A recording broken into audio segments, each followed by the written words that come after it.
Grindelwald pour vous servir. Approchez l'antre des maraudeurs si vous voulez en savoir plus.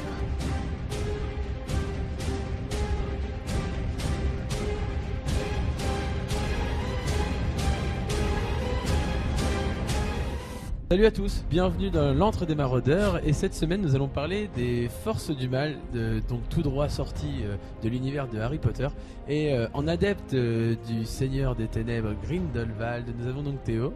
Salut Flo.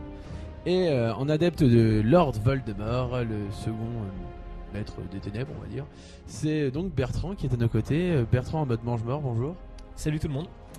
Cette semaine, comme vous l'avez compris, nous allons aborder un sujet qui est très intéressant, qui nous tient à cœur. On voulait un peu s'écarter justement des films et autres, et on voulait approfondir une autre manière de parler de ces univers, et c'était là aujourd'hui l'occasion de parler des forces du mal qui gravitent autour du monde des sorciers, donc à travers notamment Grindelwald et Voldemort, et nous allons mettre en lien ces deux puissants mages noirs durant le 20e siècle Ouais, oui, c'est ça, 20e siècle. Ouais. Mais avant tout, je vais laisser la parole à Bertrand qui va nous présenter donc lesgriffondor.com. Bertrand, peux-tu s'il te plaît faire la promotion de ce magnifique site, s'il te plaît? Ouais, donc les Gryffondors qu'on avait rencontrés donc à Deauville lors de la convention Harry Potter. Donc on a récemment aussi fait une interview qu'on peut retrouver sur son site de notre podcast. Donc les Gryffondors, c'est un site d'actualité potterien, donc qui est tenu à jour très régulièrement. Donc ça parle de Harry Potter évidemment, mais ça parle aussi des animaux fantastiques, actualité oblige, tout comme le jeu qui va sortir, alors pour nous dans quelques jours, Hogwarts Mystery, qui sera déjà sorti quand ce podcast le sera. Voilà, ça parle aussi de tout ce qui peut être en lien avec le monde d'Harry Potter, comme les produits dérivés, même la pièce de Cursed Child. Ouais. Voilà, donc c'est un site d'actualité potterien qui est tenu au jour le jour et que l'on suit nous-mêmes, puisque en plus on a rencontré AG qui dirige le site, je pense qu'on peut le dire. Tout à fait, oui. Donc c'était faire un petit coucou parce que on est partenaire avec, et puis c'était comme vous pouvez le voir dans les liens de nos vidéos. Donc n'hésitez pas à les suivre même sur les réseaux sociaux. Ils sont sur Twitter, Facebook, Instagram. Peut-être d'autres. Les autres, je sais pas. En tout cas, je sais que sur Facebook, moi, je les suis et aussi avec l'entre des maraudeurs. Tu veux passer à côté d'une info Harry Potter, enfin, je veux dire, c'est impossible. Ouais, non, clairement, c'est clair. elle est omniprésente et c'est un gros travail qu'elle doit faire. C'est à se demander comment c'est possible. Hein. Ouais, je sais pas comment elle fait, Mais ouais. et ce serait intéressant de voir. Mais je vois qu'une information ou quoi que ce soit, pour moi, j'apprends vraiment beaucoup pareil. Elle doit être à l'affût de la première chose. Ouais.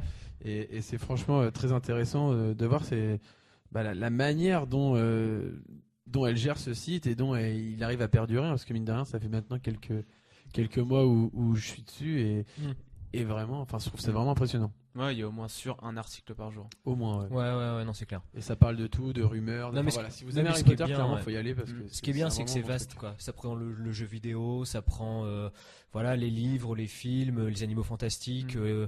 C'est vraiment pas que sur l'œuvre en elle-même, mais tout ce qui l'entoure. Donc oui, n'hésitez pas. Il y a beaucoup de culture au niveau du livre. On voit que là, ça fait, je crois, quelques semaines ou peut-être tous les jours ou tous les 2 jours, je sais pas trop. Mais on a un sortilège différent qui est expliqué. Donc le nom du sortilège, ce qu'il fait et la personne qui l'utilise dans les films ou dans les livres. Donc ça, franchement, c'est stylé. Il me semble que là, j'avais vu tout à l'heure, elle était au 22e sortilège, mais c'est vraiment des sortilèges. D'accord, par ouais. exemple, le sortilège que Luna utilise pour soigner Harry Potter. Épisqué. Ouais, c'est ça. Et donc c'est en gros, donc il y a le nom du sort. Ouais. Qu'est-ce qu'il fait? Donc c'est soin d'une blessure légère. Et quand est-ce qu'il l'utilisait? Donc là, pour le coup, c'est Luna qui l'utilise sur Harry dans le train, dans le 6e ou 7e. Ouais, c'est ça. C'est dans le 6e. C'est dans le 6e livre. Tout début du 6e. Ouais, voilà, donc il y a plein de trucs dessus. Franchement, c'est pas que les sorts aussi. Il y a énormément sur les personnages, sur. Et des fois, elle traduit des articles de Pottermore aussi, ce qui est ça, vachement pratique. Des théories, notamment, elle met en avant diverses actualités aussi, même des personnages. Je crois que l'année-là, récemment, il y en a eu un sur alors Percy Weasley et Olivier Dubois qui étaient à une telle convention. Enfin, Je l'ai vu. Voilà. Ouais. Donc vraiment, ça n'hésite pas à mettre tout en avant. Donc vous êtes fan de cet univers, vous êtes fan d'Harry Potter. C'est le top. Hein. En vrai, allez dessus, c'est ouais, vraiment clairement. génial. Et nous, on n'hésite même pas, vraiment à relayer certaines infos, parce que je pense que c'est des bonnes sources. Ouais, tout à fait. Donc il n'y a pas de fake, et c'est pas trop non plus encombrant, je trouve. Tu vois, Non, Ça, c'est très léger. Ouais, contrairement à d'autres trucs où des fois c'est lourd, et je trouve que c'est vraiment Facebook pour ça, c'est vraiment ses limites. Mais Je trouve que là, pour le coup, c'est tous les jours, t'as un petit truc, c'est cool, ça passe comme ça. Et je trouve que c'est agréable, donc bravo à AG. Ouais, Faut bien le sûr, dire, ouais. pour tout ça. Ok. Donc, on repart sur notre émission, justement, donc pour l'Antre des Maraudeurs. Donc, nous attaquons les mages noirs. Et donc, Bertrand, je te laisse la parole. C'est toi qui gère l'émission, c'est toi qui mène. Je te donne ma baguette de sureau, ma cape d'invisibilité et ma pierre de résurrection. Et c'est parti, je te laisse prendre la main. C'est toi qui gères. Ok, grosse pression, on s'installe. Alors oui, effectivement, c'est moi qui vais gérer cette partie-là. Donc comme Flo l'a si bien expliqué, on va voir les forces du mal dans Harry Potter, notamment par le prisme des 2 mages noirs reconnus. Alors on va commencer par parler de Grindelwald.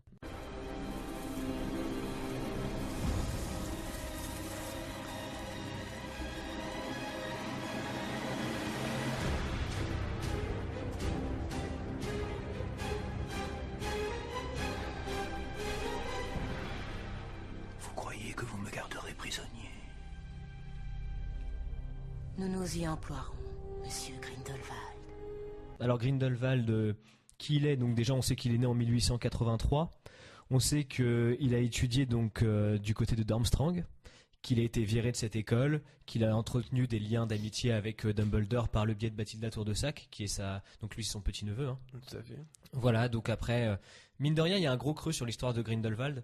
Alors on en reparlera plus tard, c'est peut-être ce qu'on peut attendre dans les films, mais on sait qu'il est monté en puissance dans les pays de l'Est de par la magie noire. On sait qu'il est monté d'une manière assez démocratique, je crois, un peu à l'image d'Hitler, hein, parce qu'il y a un vrai lien qui est fait et qui a été admis par J.K. Rowling.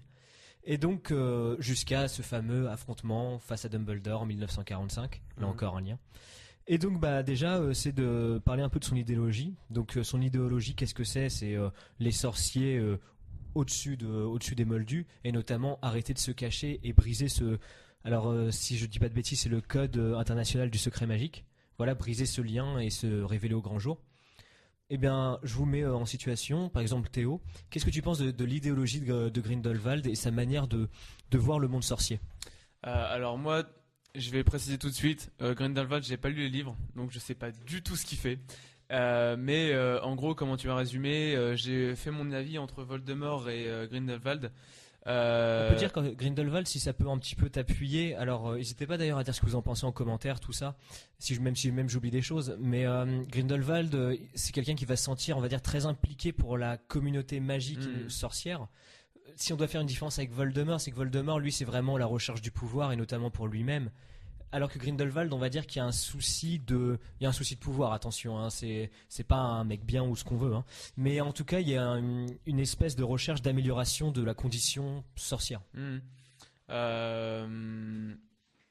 Comment dire? Si je dois prendre un des deux, clairement. Sans aller un de deux, enfin vas-y, mais oui. Voldemort, c'est le mal pour le mal, et ça, j'aime pas du tout. Grindelwald, lui, il a un but recherché. Ouais. Après, ça peut être différent, comme on peut le voir. Mais moi je préfère un mal comme Grindelwald plutôt qu'un mal comme Voldemort. D'accord, en tout cas tu trouves que l'idéologie on va dire finale est un peu plus intéressante que celle de Voldemort à ce niveau là en tout cas. Ouais. Ok. Flo?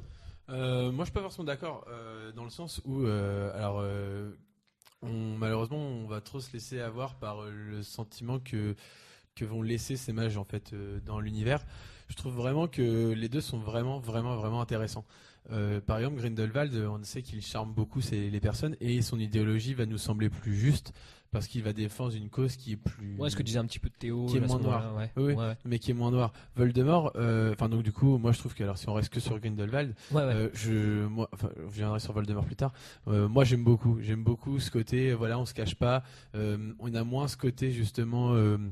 Tuer pour tuer, du sang pour du sang. Ouais, complètement. Ouais. Voilà, c'est vraiment plus une sorte d'opinion politique tout simplement qui dit qu'aujourd'hui on va réformer le monde de la magie et que parce que c'est plus puissant ou parce qu'il y a autre chose, est-ce que ce serait pas correct d'avoir aussi un monde où la magie puisse aussi exister? Et pourquoi les mages devraient ou sorciers devraient se cacher alors que les humains non, les humains les respectent pas ou tu vois. Ouais. Après tout, oui, c'est une vraie question qu'il faut se poser. Je trouve qu'il y a un fond d'idée dans sa réflexion qui est intéressante. Alors après, ça va plus être la manière et surtout la manière d'appuyer cette idéologie qui va être très douteuse, on va dire. Mais c'est vrai qu'il y a un fond intéressant d'ailleurs, puisque Dumbledore, donc on sait dans leurs jeunes années, eh bien ils vont monter leur plan ensemble, alors pour le plus grand bien. Donc on connaît un peu l'histoire, hein, ils vont correspondre, ils vont se rencontrer, etc. Les deux sorciers, sûrement les plus talentueux de leur future génération, de leur génération. Enfin, après, on connaît pas tout le monde, mais non, voilà, mais en tout cas de ce que l'on sait. Et c'est vrai qu'ils vont se lancer au début dans ce plan, hein, de dire réformons ça, brisons le code, donc je répète, hein, le code international du secret magique, pour arrêter de se cacher. Alors Dumbledore, lui, une vision un petit peu plus utopique, on va dire. C'est-à-dire que lui, il veut pas forcément la domination des Moldus.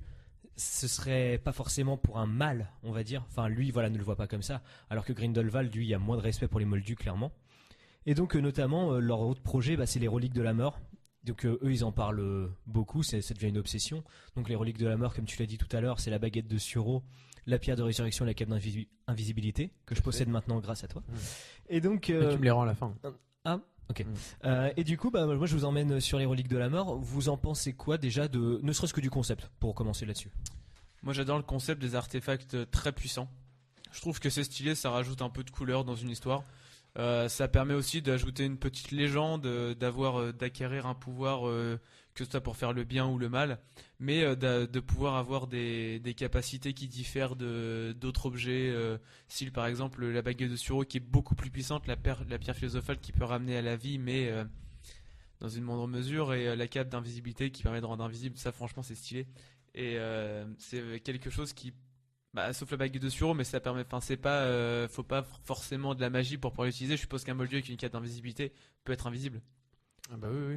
Donc c'est pour ça, moi j'aime bien le fait de pouvoir rendre les pouvoirs accessibles et que ce soit pas forcément en soi, que la magie vienne pas forcément de soi, mais qu'elle vienne de l'objet en elle-même.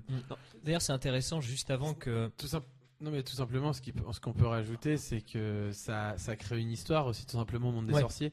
On peut voir qu'en fait, ça c'est. Alors, donner une date serait compliqué, mais je vais dire une bêtise, ça a peut-être 200, 300, 400 ans, enfin, je sais pas, mais ce que je veux dire, c'est que, mine de rien, voilà, ça trace aussi une histoire. Alors, les reliques de la mort, beaucoup n'y croient pas et pensent que c'est parce que ça reste plus d'un mythe. Voilà, exactement, ouais. Au final, nous, on se rend compte que dès le premier épisode d'Harry Potter, que au moins la cape d'invisibilité existe.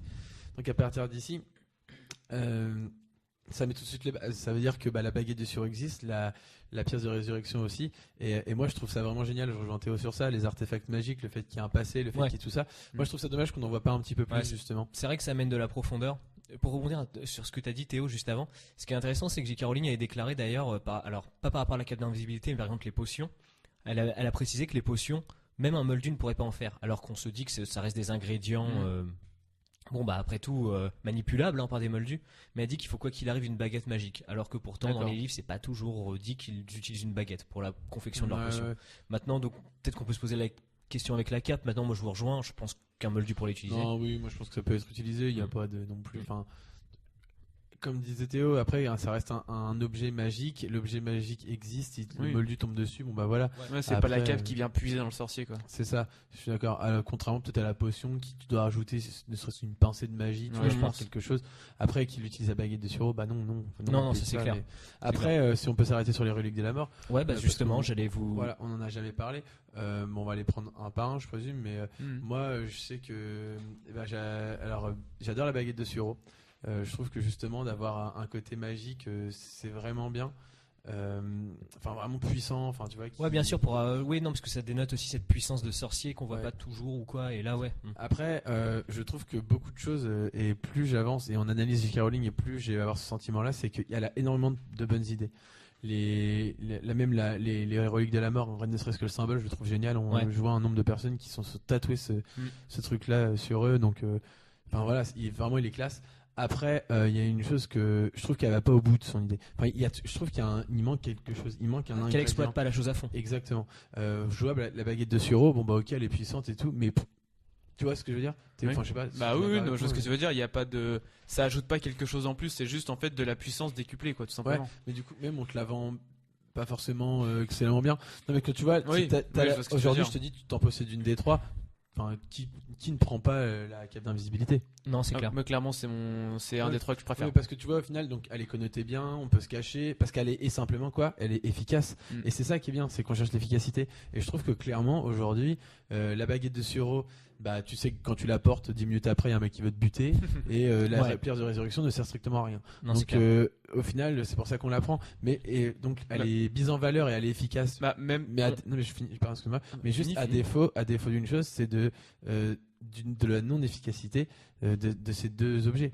Donc et c'est ça qui est dommage en final. Oui, mais là, moi, ce que j'aime bien, c'est dans la cape d'invisibilité, c'est que quand on raconte l'histoire donc des trois frères, c'est au final le mec qui a la cape C'est vrai d'invisibilité. Oui, oui, tout à fait. Ouais. Juste pour mettre le nom. Mais pardon. J'ai pas entendu. Ok, oui. Celui qui a la cape d'invisibilité, pardon, c'est celui qui s'en tire au final le mieux, parce que on voit le premier, il suicide à cause de sa femme. En fait, il l'a réanimée, mais elle est à moitié morte, donc il suicide. Ouais. Le deuxième, il se fait tuer parce qu'il y a un mec qui veut lui prendre sa baguette, donc il se fait tuer dans une Ouais, alors, auberge. c'est le premier qui se fait tuer avec la baguette de Suro, le deuxième Le deuxième par la pierre, et au troisième, le final, il se fait il est avec sa câble, la mort le recherche, et au final, comme il dit, il l'accueille comme une vieille amie, et il meurt tout simplement de vieillesse, et au final, c'est la meilleure mort qui puisse exister. Ouais. Alors, en plus, une aparté, mais je trouve que c'est le seul point positif du film Les Reliques de la Mort d'Harry Potter. Je trouve que c'est vraiment un moment qui est vraiment stylé, Ah ouais, qui il est est bien énorme. fait pour le coup. Et vraiment, je l'ai trouvé classe. Non, moi j'aime bien aussi le côté, comment dire, quand on traîne un peu Dumbledore dans la boue, si on peut dire, ça c'est aussi un truc que j'ai trouvé intéressant. Mais après, oui, non, effectivement, c'est intéressant dans le film. Et pour conclure sur les reliques de la mort, on sait que Grindelwald voilà, pour asseoir son pouvoir, va se lancer dans une quête par rapport à ces reliques. Mhm. Est-ce que vous pensez que c'était justifié et cohérent de le faire, ou est-ce que après tout, ça reste qu'une légende à ce moment-là, une sorte de mythe? Est-ce que c'est une perte de temps entre guillemets? Est-ce qu'il a bien fait de se concentrer là-dessus ou pas? J'ai envie de poser à quel but, à quel objectif, qu'est-ce qui se met derrière en fait. Clairement. Moi je trouve que oui c'est bien, mais je trouve encore une fois il manque un lien. Il y a quelque chose qui est pas crédible. Qu'on veuille des artefacts puissants, magiques, oui pourquoi pas. Enfin je peux comprendre que tu veuilles être la personne la plus puissante du monde, donc ok. Oui, voilà, c'est le but. Hein. Après t'as la baguette de Suro, t'as la cape d'invisibilité et t'as la pierre de résurrection. Enfin qu'est-ce que t'en fais? Enfin je veux dire aujourd'hui est-ce que ça fait de toi le meilleur mage au monde? Non, à ce moment-là, il peut se dire que Quand tu vois que Drago Malfoy. en possédant tout ça, il se dit que même des gros sorciers très puissants qui pourraient essayer de lui résister, si lui il a tout ça avec lui, il sera vraiment imbattable. Je sais pas, Théo, toi, à ce niveau-là? Oui, enfin après c'est exactement là où je te rejoins, c'est que à quoi ça va servir? À la limite d'avoir peut-être la baguette de Suro, pourquoi pas, comme tu dis, d'avoir des mages qui viennent t'embêter, mais dans ces cas, c'est vraiment pour faire le mal. Si jamais ils avaient vraiment des idéologies positives, d'avoir des artefacts puissants, ça servira à rien. Si c'est juste pour faire ce qu'ils ont à faire, quoi, d'avoir une quête d'invisibilité. Donc si j'entends ce que vous dites, pour vous, c'était pas forcément nécessaire qu'il se concentre Non, c'est sur pas je pense nécessaire. pas. Après, le cohérent, alors je trouve ça bien, et à la limite qu'ils veulent rechercher ces reliques pour justement voyager, profiter du monde, et c'est son objectif, c'est de les retrouver, mais pour voyager, ouais, là ok, je comprendrais, elle y aller avec Dumbledore, je trouve ça cool. Enfin, après, attention, il y va avec Dumbledore, qui se partagent quoi, ils en font quoi, c'est ça qui aurait été intéressant de voir, et c'est pour ça que moi, ça tient. non, mais c'est pour ça que moi j'ai une autre vision de ça, c'est que bien que Dumbledore et Grindelwald soient copains, voire même beaucoup plus, le truc c'est que je pense qu'au final Grindelwald voulait la mettre à l'envers du coup Ouais, bien à sûr, Dumbledore. ouais. Et que du coup Dumbledore il était utile pour ça, mais ça aurait été Grindelwald le cerveau qui aurait le leader de tout ça, du mouvement, et que Dumbledore n'était pas qu'un pion ou qu'un objet, mais je pense qu'en fait il a été contre son gré dans tout ça, et c'est pour ça qu'à un moment il s'en rend compte et qu'il se retourne aussi contre Grindelwald. Ouais, voilà, c'est vrai que Dumbledore, donc il s'est dit que Grindelwald profite un petit peu de cette admiration que Dumbledore peut avoir pour lui, pour justement un peu le manipuler et l'entraîner dans son plan. Et justement, cette relation Grindelwald-Dumbledore, qu'est-ce que vous en pensez? Et surtout, est-ce que cette idée justement de voir deux sorciers ultra talentueux réunis pour révolutionner le monde de la magie, on peut se dire qu'eux deux, ils auraient sûrement réussi, du moins ils auraient, voilà, pas peu de choses leur auraient résisté. Cette relation Dumbledore-Grindelwald, elle vous inspire quoi? Moi je sais pas. Alors sur Sur le papier, c'est excitant en tout ouais, cas. voilà, sur le papier, c'est alléchant. C'est alléchant parce que, voilà, tu te dis ça peut arriver à de grandes choses, etc. Donc oui. Après, tu sens que les idéologies profondes des deux personnages sont vraiment contradictoires. Et sur la base, elles vont l'être, mais sur le fond, non. Je trouve que beaucoup de gens trouvent que Dumbledore n'est pas une bonne personne. Et je trouve ça dommage. Moi, je trouve que justement, c'est un personnage génial et qui a aussi, voilà, qui a ses avis et autres. Et mine de rien, je vois pas où ce duo en fait aurait pu aller. Et je pense que ce duo n'avait que pour but de se détruire ou d'en détruire l'un des deux. Après, on sait que le moment où la bascule, on va dire, c'est quand il y a cette embrouille entre Al Belfort, Dumbledore et Grindelwald et qui va finir par tuer Ariana. Et en fait, c'est vraiment là où il y a une scission. Mais on peut se dire que si ça n'arrive pas, peut-être que Dumbledore va au bout. Ça, c'est une question aussi qu'on peut se poser. Si à ce moment-là, il n'y a pas cette embrouille et s'il n'y a pas Al Belfort qui vient dire mais arrête, stop, etc. et ce drame qui suit derrière, à votre avis, je sais pas Théo, est-ce que Dumbledore va au bout et suit Grindelwald? Parce qu'à ce moment-là, il est quand même, on nous le fait comprendre, il est un peu éperdument amoureux de lui, il est embarqué, il est fasciné par Grindelwald. Est-ce que ça peut aller au bout? Comme le proverbe le dit, l'amour rend aveugle. Alors pourquoi pas changer ses idéologies pour pouvoir suivre Grindelwald jusqu'à la fin. Donc moi je me dis pourquoi pas, il peut aller jusqu'au bout, je pense qu'au bout d'un moment il aura une sorte de révélation en allant beaucoup trop loin dans ce qu'il n'aime pas. Il y a un moment où il y aurait eu un déclic. Et je pense que ce que tu dis, la scission aurait fait beaucoup plus mal. Qu'elle s'arrête avant, je pense que c'est bien pour que Dumbledore puisse revenir du bon côté. Moi après, je trouve que j'aurais vraiment voulu voir. Alors pour moi, déjà pour avoir un avis définitif sur ça, c'est que Dumbledore et Grindelwald ensemble, c'est impossible. C'est possible sur le court terme. Un moyen terme, on aurait pu envisager. Pour moi, il n'y a pas, comme pour reprendre la question que tu disais à Théo, je pense que vraiment il va jusqu'au bout. Il y va. Mais je pense qu'à la fin, quand ils ont leur relique ou quand machin, Dumbledore il se fait avoir. Il se ferait avoir ou il aurait décelé ou je sais pas, ou trop pris par l'amour ou je ne sais quoi. Mais il se serait fait avoir par Grindelwald parce que, pas forcément plus fort, mais il avait juste un tour d'avance de plus que Dumbledore disant bon bah voilà mon coco tu vas m'aider pour ça, ça. Mais c'est moi le boss. La manipulation quoi. Exactement. Donc ça aurait pas pu détruire, ça aurait forcément détruit l'un ou l'autre. Par contre, ce que j'aurais trouvé assez intéressant, c'est qu'à un moment que Dumbledore, par X, comme tu disais aussi Théo, donc par amour, il y aille, et là avoir deux mages de cette puissance, de cette intelligence, à ce statut ou à ce niveau, au niveau du monde sorcier, et qui en plus mettent leur plan à exécution, là ça aurait été intéressant, et là j'aurais été vraiment curieux de voir ce que ça aurait donné en fait et quel impact ça aurait pu avoir sur le monde magique. Non, c'est clair, parce que surtout on sait que Grindelwald a été viré de Durmstrang pour ses pratiques de la magie noire. Donc, et c'est après qu'il va rencontrer Dumbledore, parce qu'il va venir s'installer à Godric Hollow, donc chez Bathilda Tour de Sac, etc. Et pourtant, même là, en connaissance de cause, Dumbledore est avec lui, le suit, et en fait, c'est se demander s'il n'y avait pas eu ce drame avec Ariana, est-ce que Dumbledore serait cette même personne? Parce qu'il a vraiment pris un tournant après ce drame-là, mais on peut se dire que si ce drame-là n'existe pas, peut-être que Dumbledore ne devient pas le Dumbledore que nous on connaît. C'est vraiment cette bascule qui fait que Dumbledore devient qui il est vraiment, c'est-à-dire une espèce de grand sage gentil, rempli d'empathie, etc. Mais c'est peut-être pas le cas si ça n'arrive pas, en fait. Vous voyez ce que je veux dire? Ouais, mais je suis pas d'accord. Parce que là, à ce moment-là, il le sait que Grindelwald, il est quand même un peu louche, mine de rien. Ouais, mais je pense que c'est pas le cas. Je pense que c'est au fond de lui-même, Dumbledore, il est Dumbledore, et après, il l'aurait suivi, mais encore une fois, il aurait pas jusqu'à un certain moment. Oui, non, bien sûr. Mais ce que je veux dire, c'est que bien qu'il soit, on a tout. T'as beau avoir tes idées, etc. Tu peux suivre quelqu'un pour aussi autre chose. Je veux dire, on peut pas exclure que Dumbledore avoir décelé, je sais pas, le piège ou autre, puisse se dire bon voilà, j'y vais pour autre chose, mais au final, il aurait pu y aller pour un autre but. Moi, je pense vraiment que Dumbledore, au final, il serait resté ce qu'il est, et c'est justement lui en fait, il est comme ça. C'est ce côté pas dark, parce que je trouve qu'il a pas du tout de côté dark, mais un côté qui est un peu plus obscur, un peu plus solitaire, un peu plus caché, qui fait que c'est Dumbledore, qui fait qu'il a des secrets, qui fait qu'il est plus fort que tout le monde. Bah voilà, c'est ça. C'est juste qu'il est plus intelligent que n'importe qui d'autre autour de lui, et c'est la grande classe. Donc moi je sais pas si ça aurait été le même. Pour moi, je pense que par amour, t'auras atteint un point de non-retour. Par exemple, quitte à tuer un sorcier pour arriver à leur fin. Je pense que Dumbledore, même s'il était redevenu Dumbledore derrière, il aurait été rongé de remords d'avoir fait ça, malgré lui. Ouais, mais il se serait repenti. Mais je pense qu'il aurait pas eu la même sagesse, parce qu'il aurait eu quelque chose qui l'aurait rongé de l'intérieur. Il serait arrêté, tu vois. Peut-être que Grindelwald l'aurait mis devant le fait accompli, il l'aurait pas fait parce que non, je tue pas un Moldu, parce que non, je tue pas un enfant, parce que je tue pas tout court. Hein.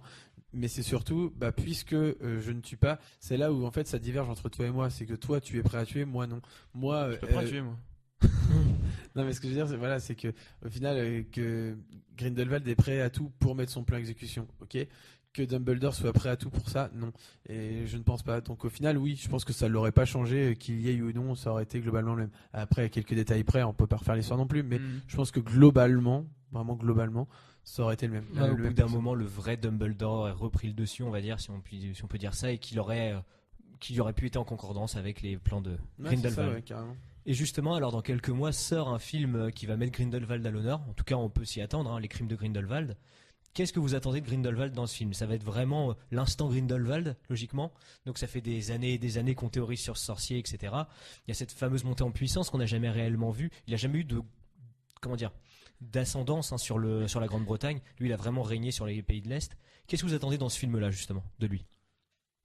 Moi déjà je suis dubitatif sur le fait que ce soit Johnny Depp qui joue ce rôle. Ok. Je le dis, hein, clairement, non mais j'aime beaucoup Johnny Depp. Enfin voilà, on aime bien Jack Sparrow, on aime bien, ceux qu'on vu, on l'aime bien dans le Tim Burton. Enfin, Willy globalement, Wonka, clairement. Voilà. Non mais on aime ce côté un peu loufoque, un peu. Enfin moi j'apprécie. Je le vois pas du. Enfin Grindelwald, quand je le vois, ça m'inspire. Pour moi, Graves, il remplit très bien le rôle, hein, en tant que Grindelwald. Colin Farrell. Ouais, Colin Ouais, Farrell. en Ouais, tant qu'acteur. Non, il fait trop action, il fait trop. Non, mais je vois ce que tu veux dire, mais non. Pour moi, même Johnny Depp, j'attends de voir voilà. Après, faut voir aussi ce qu'il devient, Johnny Depp, hein, parce que quand on voit ses dernières performances dans Les Pirates des Caraïbes, ça laisse poser aussi des questions. Après, je me doute pas qu'il va se louper, mais je trouve qu'il fait pas Grindelwald, je trouve qu'il connaît trop méchant, et même si à cette période-là il est méchant, revendiqué comme méchant, etc. Je pense que un méchant, il est puissant et il est séduisant. C'est très bien dit dans le Seigneur des Anneaux. Un ennemi est à la fois repoussant, etc. Enfin, tu vois, il est pas aussi repoussant, il a un côté qui t'attire, etc. Moi, je trouve que le côté attirant, tu l'as pas parce qu'il est trop distinctif de toi.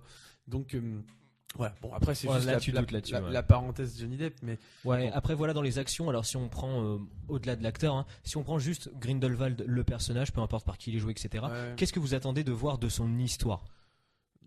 Théo, non, Moi, je peux pas du tout en attendre du tout du film parce que je ne connais pas. J'attends juste de découvrir, en fait, d'en découvrir un maximum pour. mais qu'est-ce que vraiment- t'aimerais voir à la limite Qu'est-ce- par rapport à tout ce qu'on a Qu'est-ce dit? que j'aimerais voir?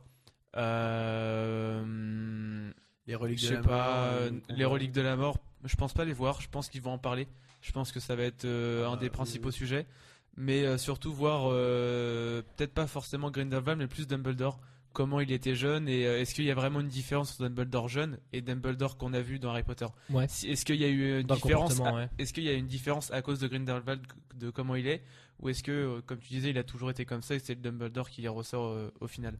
C'est vraiment ça que j'attends. C'est plus de côté Dumbledore que Plus Grindelwald. Dumbledore que Grindelwald. Et Ouais. toi, Flo? Moi, ce que j'attends vraiment de Grindelwald, c'est de voir, mettre son plan en exécution, d'entendre parler des reliques de la mort, de voir aussi le lien Grindelwald-Dumbledore, parce que mine de rien, il doit se développer d'une manière ou d'une autre. Qu'on mette Norbert Dragono dans le coup, moi je suis plus sceptique. Après, je pense que ça va être bien fait, et puis je pense vraiment que J.K. Rowling ne Oui, il y laisse aura rien une- au hasard. Donc voilà, Il y aura il une va- façon fluide de Ouais. le mettre. Ouais. Voilà. Après, il y a un truc qui me perturbe quand même. C'est comment. Alors, on sait qu'on va retrouver tous les acteurs, etc. Mhm. Et comment tu vas développer ce lien? Parce que nous, ce qu'on veut, c'est ça. Enfin, Norbert Dragono, on l'aime bien, etc. Ouais. Et Jacob Kowalski aussi. Et comment il va rentrer dedans? Comment il Non va mais, être. non, mais ça, je pense que non mais ça a été dit. Ils vont à Paris. Qui a déjà vu Grindelwald récemment? Ah, Norbert Dragono. Ah, du coup on l'amène. Bon, ok. Et ils auraient pu prendre n'importe qui d'autre. Enfin, je veux dire.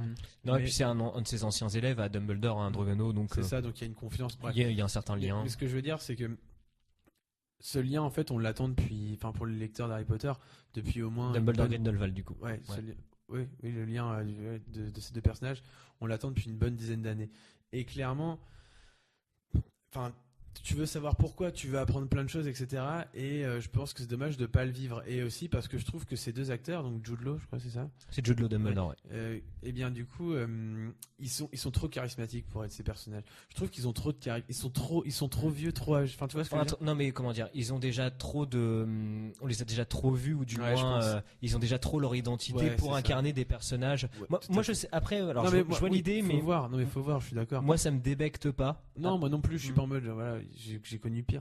Mais ce que je veux dire, c'est que, bon, ça me laisse. Enfin, j'attends de voir. Hein. Ouais, Après non, tout, c'est ça clair. reste de bons Ouais. acteurs. Hein, je sais pas Après, ça. on est tous d'accord que le premier film était bon, Oui. donc après Mais, tout. mais je veux dire, du coup, attention, moi j'ai peur donc quand tu dis qu'est-ce qu'on attend de voir, moi ce que j'attends de voir vraiment c'est le lien, de voir comment ça se développe, de comprendre la complexité des choses, de voir aussi le plan de Grindelwald de se mettre en action. Quand on entend les crimes de Grindelwald, on s'attend aussi à ce qu'il y ait eu justement des actes de magie noire, etc. Et de voir Ouais. de la magie noire en fait. Moi aussi je veux en voir, mais C'est plus clair, que de la ouais. magie noire Harry Potterienne en mode genre oh là là, j'ai tendance en Avada Kedavra, de la vraie magie noire. noire. Ouais. Tu vois, du truc vraiment dark. Ouais, de la Et- sorcellerie Et ça, obscure. voilà, et c'est après, je pense qu'on en reparlera plus tard, mais de cette magie noire, est-ce qu'on en voit beaucoup ou pas dans les films ou dans les livres plutôt? Mais je trouve qu'on en voit trop peu. On veut pas nous le mettre en avant parce que Ouais. J.K. Rowling avec ce grand côté d'amour, de lumière et de bonté.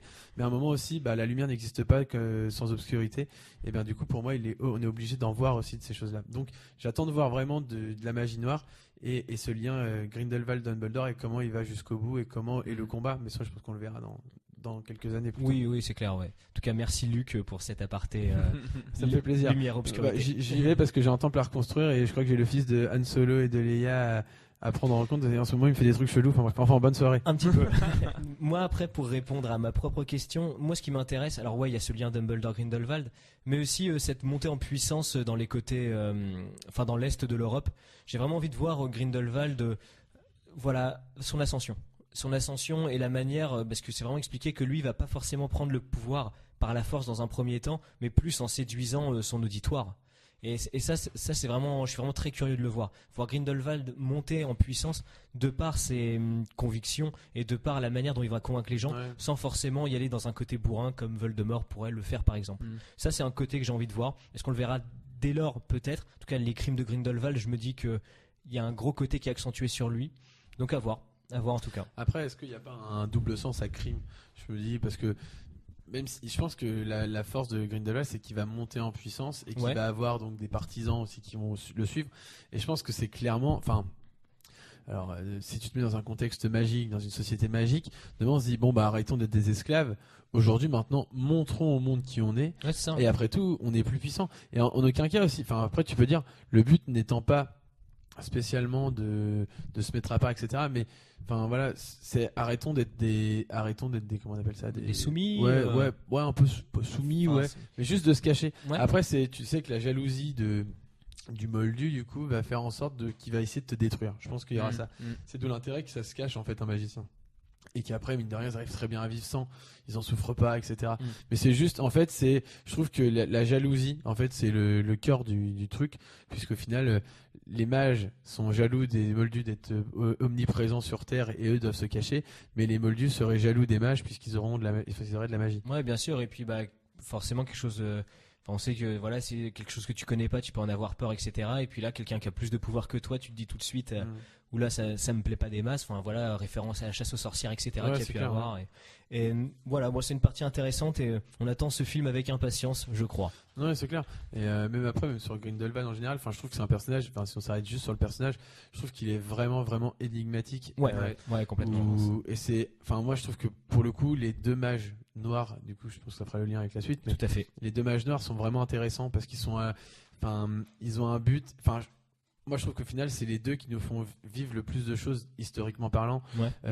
qui ont un vrai objectif, qui ont un vrai côté, et puis surtout la souffrance. Enfin, je veux dire, ils ont tous souffert l'un et l'autre de différentes manières, mais t'as de la souffrance aussi qui rentre en compte.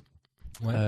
Qui vont justement avoir ce rapport avec la magie, disant bah voilà, on veut être puissant, on veut monter plus loin, on va aller repousser un peu les limites de tout ça. Et je trouve que c'est vraiment, vraiment intéressant. Et donc, moi, j'ai hâte de voir aussi Grindelwald évoluer à travers ce monde magique qui est on ne peut plus intéressant, et de voir de quelle manière justement, enfin, qu'est-ce qu'on va découvrir de magique au Non, final, c'est- tout simplement. Ouais, aussi, non, et puis c'est vrai que Grindelwald, c'est dit, il y a vraiment un creux entre le moment où il part, où il y a une scission avec Dumbledore, jusqu'à ce combat où Dumbledore le bat. En fait, on sait que durant toutes ces années, il va prendre du pouvoir dans l'Europe et l'Est de l'Europe, jusqu'à ce qu'on dise à Dumbledore, cette fois tu y vas, et Dumbledore, après avoir refusé plusieurs fois, va y aller et va vaincre Grindelwald. Mais c'est vrai que il y a un vrai creux. En fait, toute la partie où Grindelwald est en puissance, il n'y a pas vraiment de traces de ça. On sait que ça existait, mais on ne sait pas de quelle manière ça s'interprète. Et ça, s'ils le mettent de manière, on va dire, très présente dans le film, ou dans les films, parce que ça ne prendra pas qu'un film, je pense, là, ce sera vraiment intéressant. C'est clair. Mais à voir. Et donc, maintenant, on va passer au deuxième grand méchant.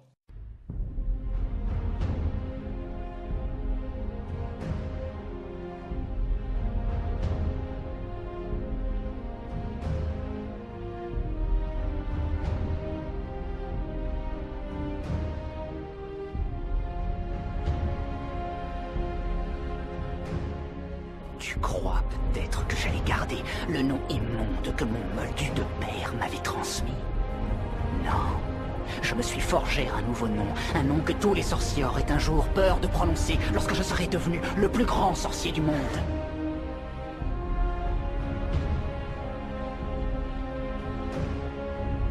Donc Voldemort, Tom Jedusor, on connaît son histoire. Et donc ça va être un petit peu la même chose qu'avec Grindelwald. Son idéologie à lui, qu'est-ce qu'on en pense? Donc on sait que, contrairement à Grindelwald, lui il n'est pas forcément dans une recherche du... Alors, il pense aussi que le sorcier est au-dessus du moldu. Il pense même que le sang pur est au-dessus du sang mêlé et du nez moldu, donc voilà. Maintenant c'est vraiment une quête de... Au-delà de pouvoir, c'est d'immortalité. Et c'est vraiment un pouvoir pour lui tout seul, être le plus grand sorcier du monde, etc. Qu'est-ce que vous pensez de son idéologie à Voldemort? Moi je pense que par rapport à Grindelwald, t'as plus de peur à craindre Voldemort. T'as plus de... Enfin, pas de peur, mais c'est plus légitime de craindre Voldemort par rapport à Grindelwald, parce qu'en fait les idées sont différentes.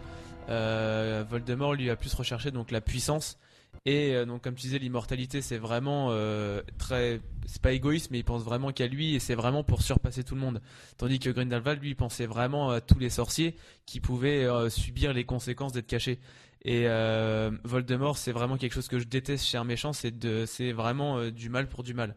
C'est l'intérêt qu'il y a derrière, il y en a pas beaucoup.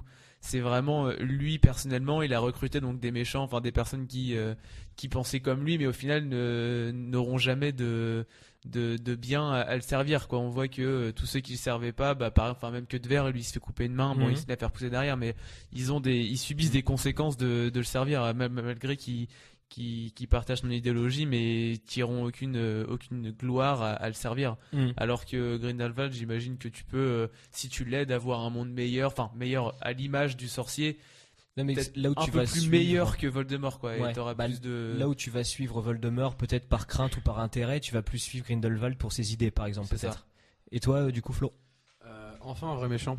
Simplement non mais c'est ça, moi j'adore les méchants, et maintenant je pense que ceux qui nous écoutent le savent, et c'est enfin quelqu'un qui a des moyens, c'est quelqu'un qui a un plan qui est en exécution depuis on va dire depuis son plus jeune âge, enfin depuis le début là de l'ambition. Ah, lui tu sens qu'il est né pour ça, hein. Voilà, depuis le début il veut être le plus puissant, je crois qu'il a toutes ses buses, tous ses aspics, c'est sûrement l'élève le plus brillant que Poudlard ait vu dans son école. Peut-être même depuis Dumbledore, hein, si on pousse. Moi, je trouve même qu'il est encore au-dessus de Dumbledore. Je pense qu'il a un de cran toute l'histoire au-dessus. de Poudlard au général. Ouais, je pense que vraiment Voldemort c'est le plus... Enfin, Tom Jedusor c'est le plus fort. Parce qu'en fait, la différence de tout ça, c'est que Dumbledore, lui, il sait qu'il va avoir un pouvoir, il sait qu'il va être bon, etc.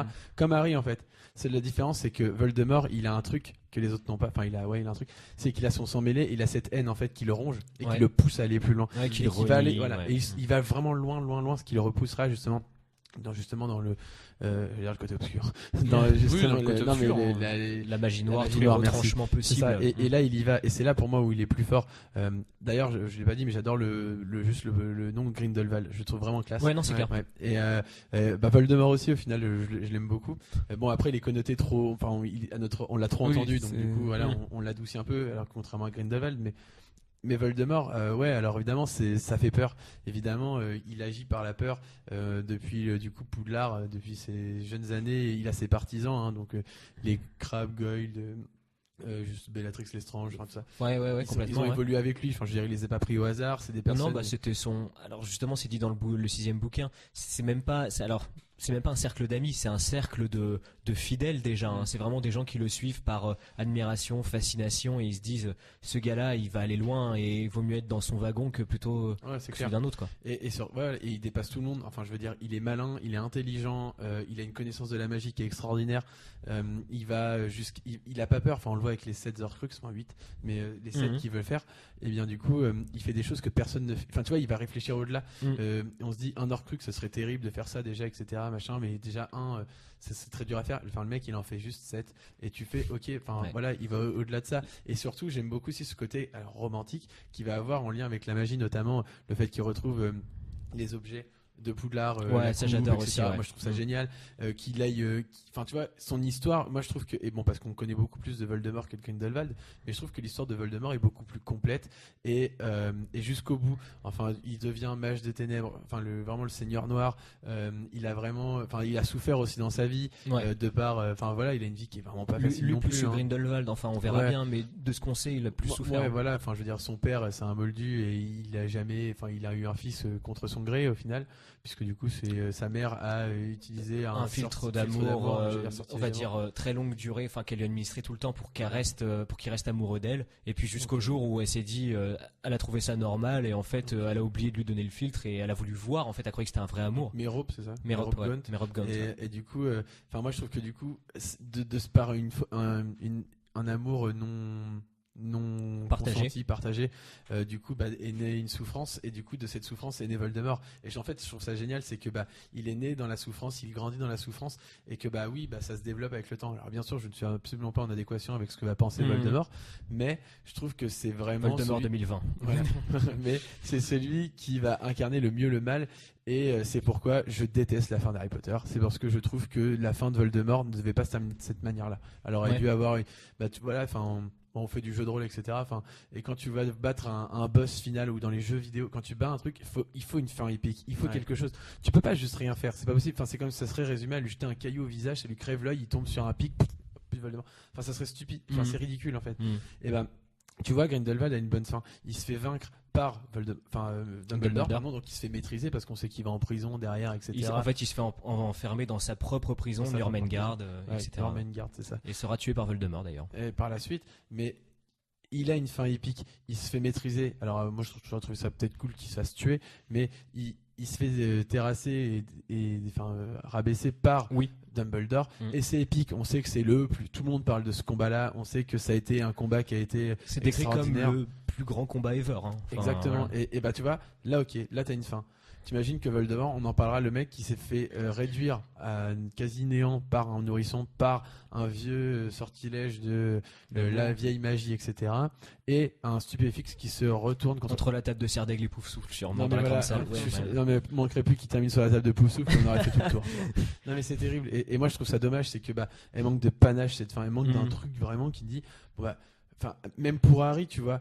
Et qu'il fasse un truc, ou pourquoi pas que tout Poudlard se mette peut-être contre Voldemort, que la puissance on n'en veut pas de ta magie, on veut pas tout ça, boum, un truc vraiment non un truc. Mais c'est vrai, après voilà, je pense que J.K. Rowling avait appuyé sur le fait de tout l'amour du monde vaut mieux que toute la puissance du monde, grossièrement, et que moi ce qui me range aussi dans cette fin pour appuyer ce que tu dis, c'est qu'en fait quand Harry se sacrifie pour Poudlard, et les élèves qui y restent, en fait à partir de ce moment-là, quand il revient, son sacrifice, c'est de l'amour, et tous les mange-morts et ce que tu veux n'arrivent plus à toucher les gens de l'ordre et les gens de Poudlard, donc leurs ennemis, parce que en fait protégés par ce même amour, etc.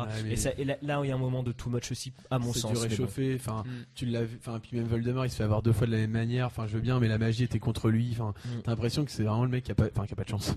Tu vois, mais heureusement on va dire, mais je veux dire au final Voldemort il aurait mérité plus que ça, ça devait être un combat, on va dire entre guillemets à la loyale, ça devait être un beau combat, un truc et qui est quelque chose, tu vois, mais qu'elle aurait dû trouver une idée. Et pour moi, je pense que, je n'aurai peut-être jamais la réponse, mais je pense que les maisons d'édition lui ont mis une pression. On sait que ce qui est devenu Harry Potter avec le temps, au fur et à mesure des sorties des livres.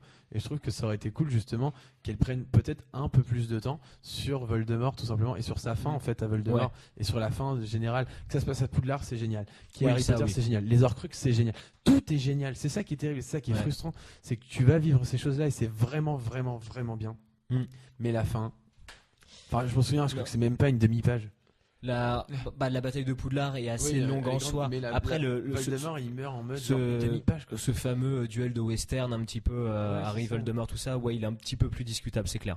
Et donc, pour revenir un petit peu sur Voldemort, sa vie, son œuvre, donc il y a les Horcruxes. Et alors, on le disait tout à l'heure, moi j'avais un petit peu oublié ce détail-là, et c'est en relisant les bouquins en ce moment, c'est qu'en plus, les Horcruxes, alors c'est terrible à faire parce que tu te sépares ton âme en deux, etc. Et que c'est Slughorn qui s'offusque de ça, qui dit mais tuer une personne, vous êtes fou. Mais au-delà de ça, ce qui est très dur à faire, c'est qu'en fait quand tu sépares ton âme, elle devient instable. C'est-à-dire que séparer ton âme en deux, elle est instable. Vois ça comme, je sais pas, quelque chose qui tremble, qui peut exploser à tout moment, et c'est très difficile à contrôler une âme séparée en deux. Et c'est là où ceci très fort, ce que fait Voldemort, c'est qu'il la contrôle en 7. Et c'est là de se dire avec déjà séparer son âme en deux, c'est quasi impossible de survivre à ça. Alors en 7, imaginez un peu l'idée. Voilà, et c'est là où on se dit que Voldemort est très fort, et on appuie peut-être pas assez là-dessus, mais voilà. En fait, non, moi je pense qu'on appuie dessus. Les Horcruxes, quand c'est fait, je sais pas Théo ce que t'en penses, mais tu vois, c'est quand même puissant.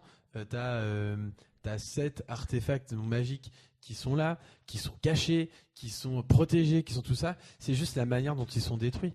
C'est ça qui rend en fait l'objet un peu, on va dire, fragile, sensible, et la manière dont tu vas les détruire. Alors il te faut des trucs, tout sourit à Harry Potter contrairement à Voldemort. Oui. Mais je sais pas ce que t'en penses, mais au final c'est parce que on les détruit trop facilement, non?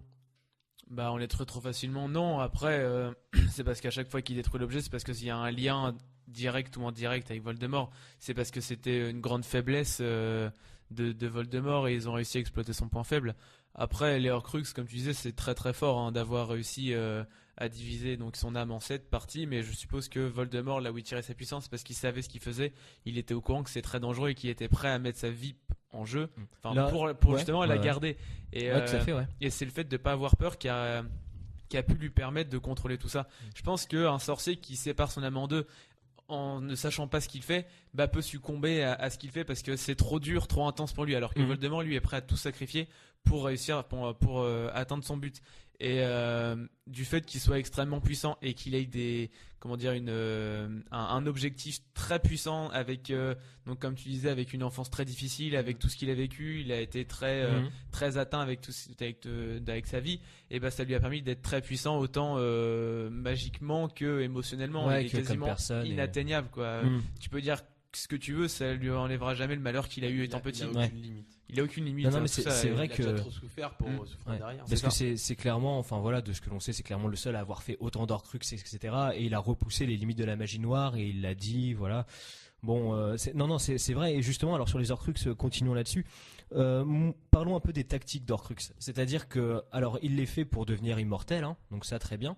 Maintenant, qu'est-ce que vous pensez de la tactique, c'est-à-dire du choix des Horcruxes, du lieu où ils sont cachés et de la protection qui leur sont conférées? Qu'est-ce que vous en pensez? Par exemple, Théo continue là-dessus. Alors, très clairement, s'il y a un objectif de cacher un Horcrux pour pouvoir le récupérer derrière, je veux bien les cacher à cet endroit-là, typiquement pour refusionner son âme, je sais pas si c'est possible, pour pouvoir récupérer le Horcrux et au final le revenir en arrière et le refusionner avec son âme, et donc supprimer le Horcrux pour assimiler un fragment de Ah son oui, âme. d'accord. Alors en fait, alors ça c'est pas vraiment. Il y a quelque chose qui est possible, c'est que comment dire. Oui, si c'est tu, ça, Si, c'est, si tu te repentis, faut que tu sois comblé de remords. voilà, exactement. Et Ce qui n'est pas le cas de Voldemort. Hein. ce qui est pas le cas. Et je suppose qu'il a aucun intérêt à faire refusionner son âme.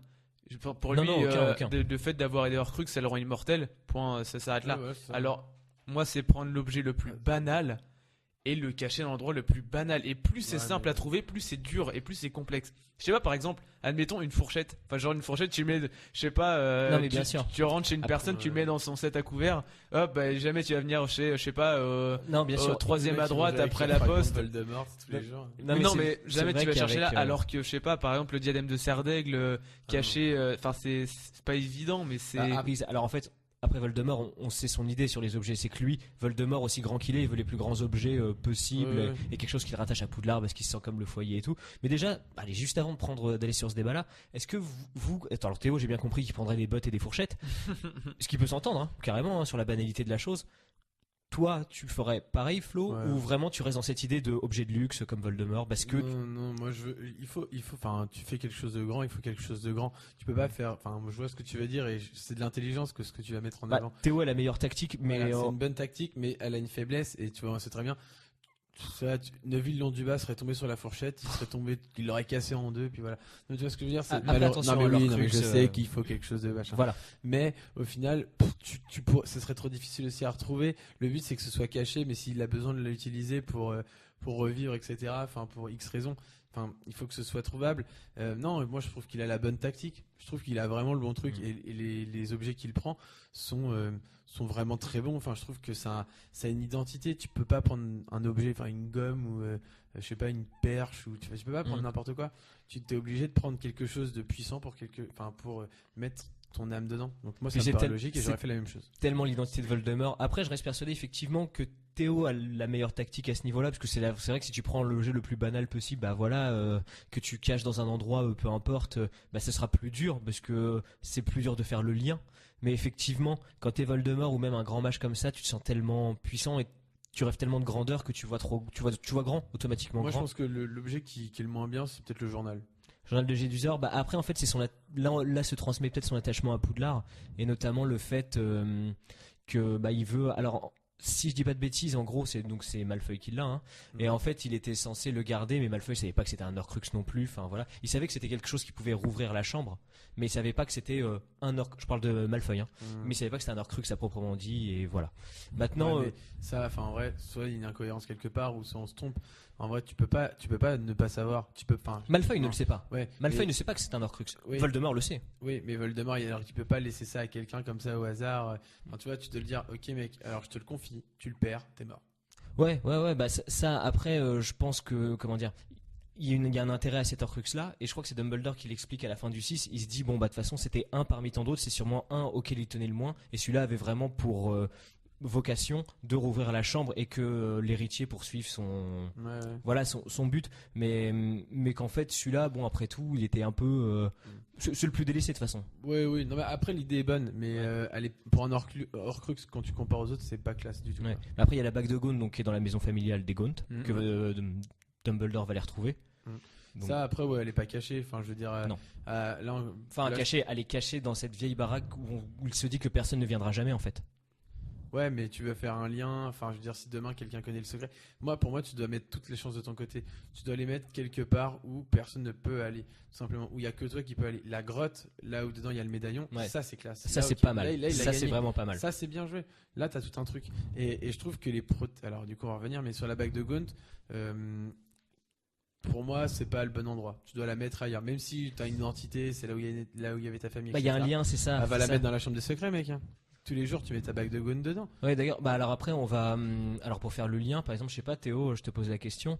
Flo il dit la bague de Gaunt dans la chambre des secrets. Bon moi je peux comprendre qu'il laisse dans la maison Gaunt, mais c'est vrai qu'en termes de cachette c'est bon, ou alors protège-la avec des sorts. Ouais, des maléfices, etc. Tu rentres dedans, blam, t'en prends plein la tronche. Ouais. Comme au final c'est presque quand il va chercher le médaillon, c'est ce qui va rendre Dumbledore aussi faible et qui va voilà. Après par exemple là moi je te fais le lien Théo.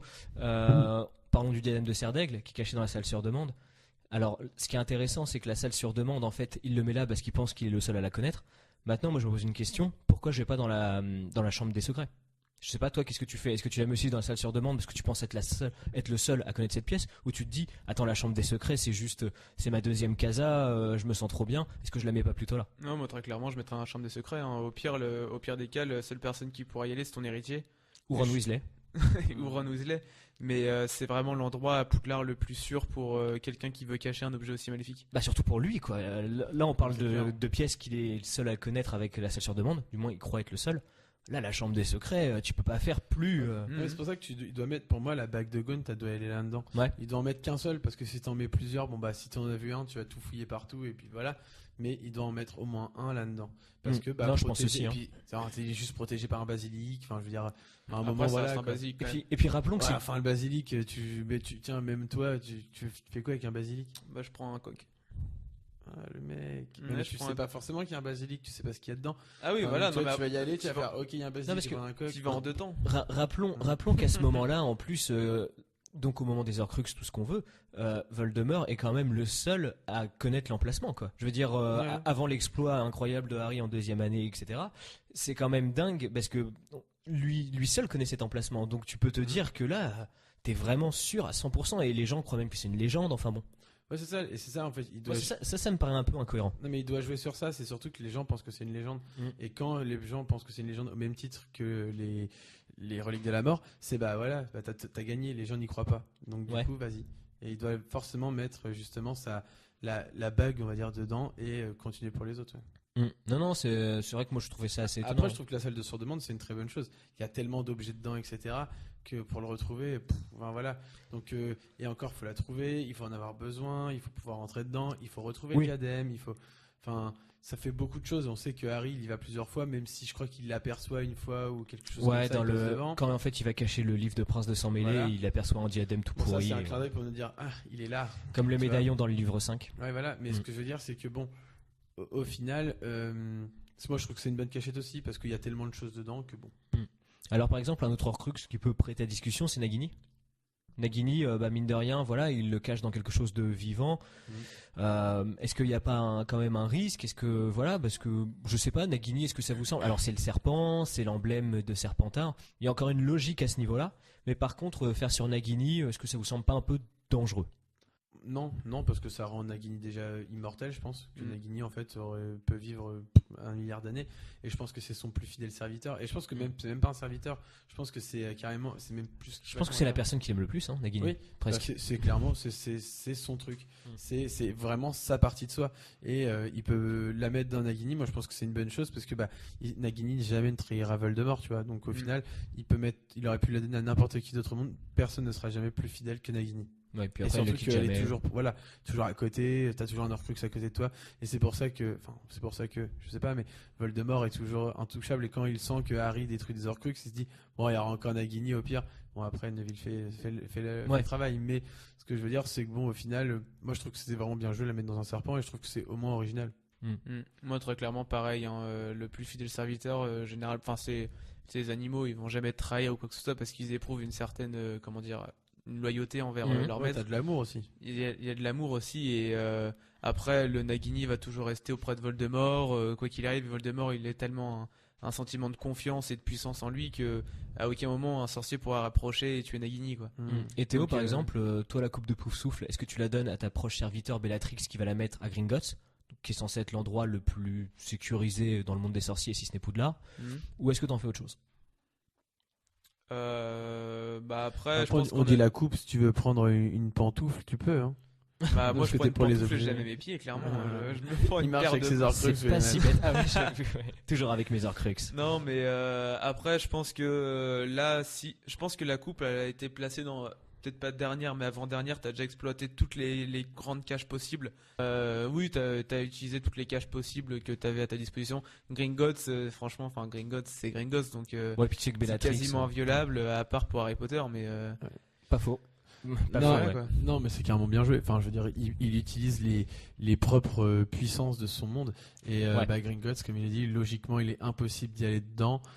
Qu'il y a des enchantements, et c'est légal. Enfin, il fait ça d'une manière Ouais, légale en fait. complètement, ouais. C'est que on peut voir que t'as beau y aller avec du polynectar, t'as des donc de mon souvenir. Les cascades. Voilà, t'as une cascade qui te Cascade fait de revenir, vérité, quelque chose comme ça. qui te fait revenir, enfin qui enlève tous les enchantements. C'est ça. Donc ça déjà c'est bien joué. T'as un dragon qui surveille. Il faut trouver. En plus t'as comment dire un sort sur la coupe qui fait que ça se démultiplie illimité. Tout est parfait. Tout est parfait. À part que Harry Potter arrive et avec un dragon sort du truc et pète ça, tout par contre, Gringotts. c'est Mais- encore too much. Hein. Non mais moi je suis Gringotts, clairement je me dis bon bah voilà. Alors soit Harry Potter a un talent pour lui il aurait dû être autre chose hein. Enfin voleur dans toutes les banques du monde c'est Ah vraiment ouais, tu tranquille. sais, Mais en vrai sinon t'es Gringotts tu fais aucun de louper un truc les gars là. non, mais c'est c'est bon. Après, c'est pour le scénario et puis voilà. Oui, mais... non, mais Et donc, du coup, on parle un petit peu de Bellatrix, on parle de Lucius, etc. Alors, venons-en sur ses fidèles, hein, ses mange-morts. 13 années ont passé. Pourtant, vous voilà ici, devant moi, comme si nous nous étions quittés hier. Je dois dire que je suis très déçu. Aucun de vous n'a tenté de me retrouver. Crabbe, Callahan, McNair, Goyle. Même pas toi. Lucius. Maître, si j'avais repéré le moindre signe ou des murmures sur le... Il y a eu des signes, mon cher ami fuyant, et plus que des murmures. Je vous assure, maître, que je n'ai jamais renoncé aux anciennes pratiques. Le visage que j'ai été obligé de présenter chaque jour depuis votre absence. Ça, c'est mon vrai masque.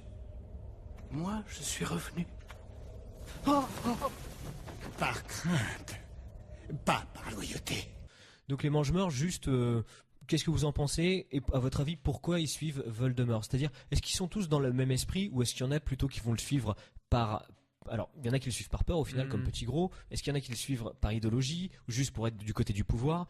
Qu'est-ce que votre avis sur les mange-morts d'une manière générale? Moi, très clairement, tous les mange-morts le suivent parce qu'ils ont peur de lui.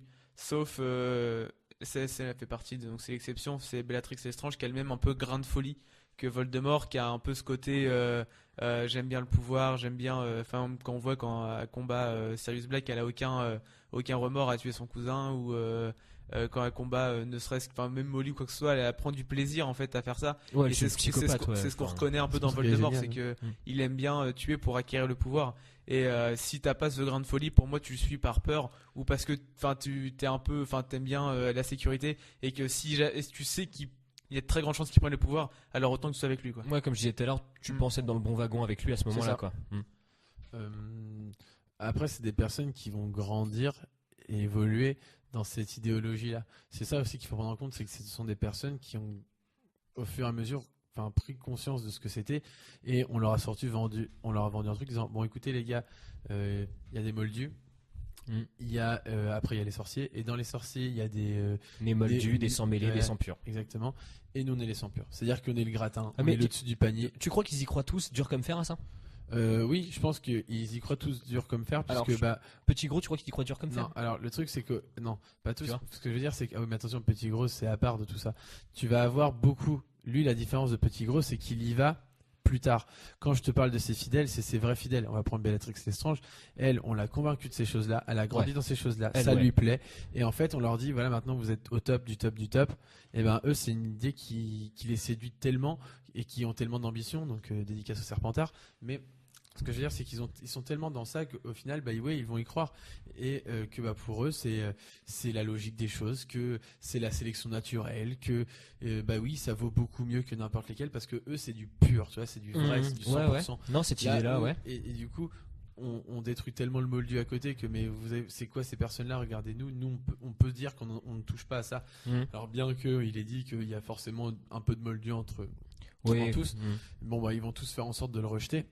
Mais je pense que du coup, oui. Bah, ils vont Voldemort tous le premier, hein. Oui, ouais, c'est clair. Et mais c'est pour ça que du coup, en plus, c'est ça qui est bien aussi dans Voldemort, c'est que alors il va non seulement rejeter ce côté-là. Renier un peu son identité, renier s'en son mêler, quoi. identité, et c'est surtout qu'elle se modifie, il change son nom, il change son histoire. Ouais. Enfin, il va créer en fait son histoire. Même pas il la change, c'est il la crée. Et il est maître de son destin. Enfin, c'est ça qui est génial en fait, jusqu'au moment où il maîtrise plus. Mais ouais, du coup, ils vont tous y croire, les mange-morts. Et après, ceux qui n'y croient pas ou qui ne veulent plus y croire avec le temps, vont agir par la peur parce que voilà, c'est ce qui va pousser les personnes à faire les choses. Non, c'est clair. Après, moi, je me demande si. Je pense qu'il y a effectivement une part de cette idéologie que certains suivent, comme par exemple peut-être les Malfoy à la base. Alors, les Malfoy, eux encore, moi, je pense qu'ils suivent Voldemort pour un petit mélange de tout ça, mais du moins qu'ils croient aussi que. Alors, à la théorie du sang pur, ouais, ils y croient. Après, je pense qu'ils sont aussi avec Voldemort parce qu'ils sentent que le pouvoir est là, à ce moment-là. D'ailleurs, dès qu'ils disparaît, voilà, c'est facile pour eux de se remettre tout de suite dans l'autre wagon, quoi, dans le côté non, Voldemort, jamais on était Imperium, enfin, tu vois. Et donc, voilà, après, moi, il y a cet exemple petit gros que j'aime bien. Alors, il est un peu unique dans ce truc, voilà, j'y vais par peur aussi.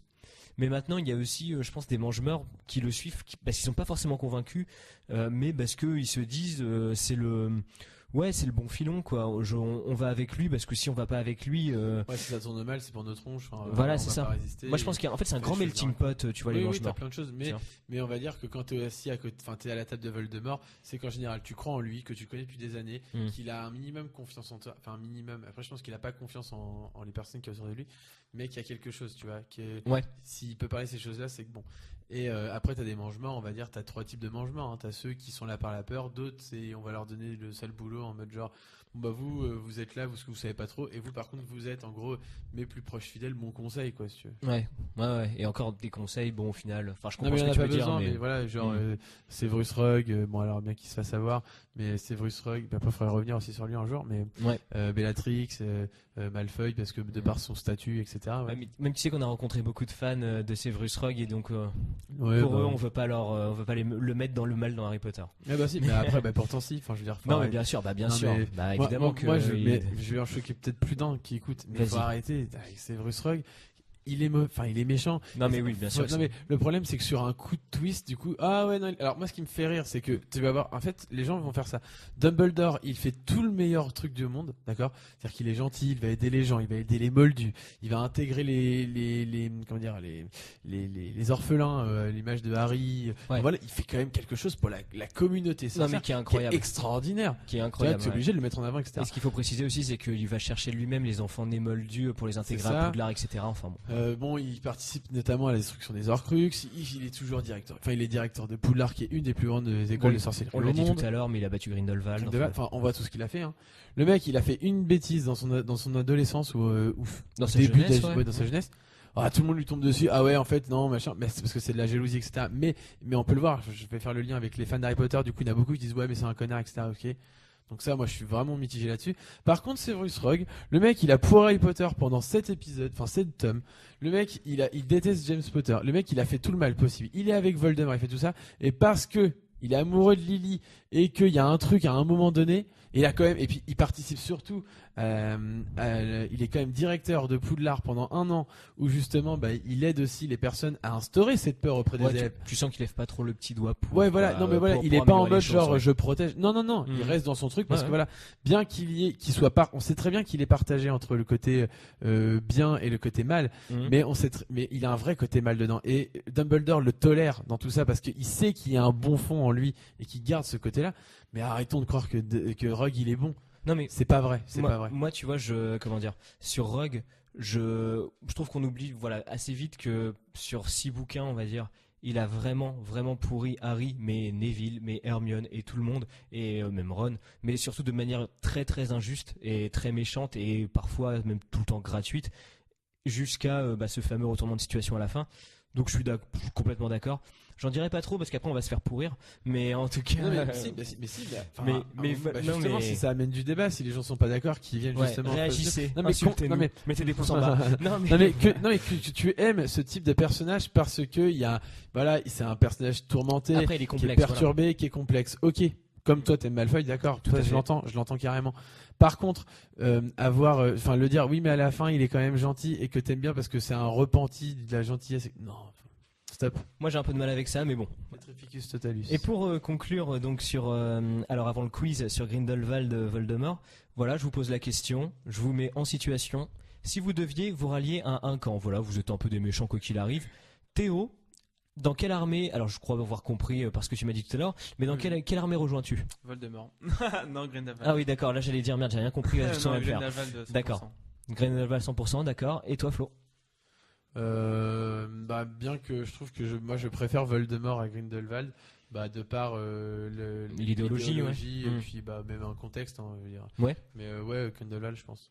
Non, mais je suis assez d'accord là-dessus. Autant l'histoire de Voldemort est plus intéressante que Grindelwald, je trouve. Autant l'idéologie de Grindelwald est sûrement plus intéressante d'un point de vue général que celle de Voldemort, quoi, tout simplement. Mm. Ok. Eh bien, maintenant, je vous propose de passer sur le quiz.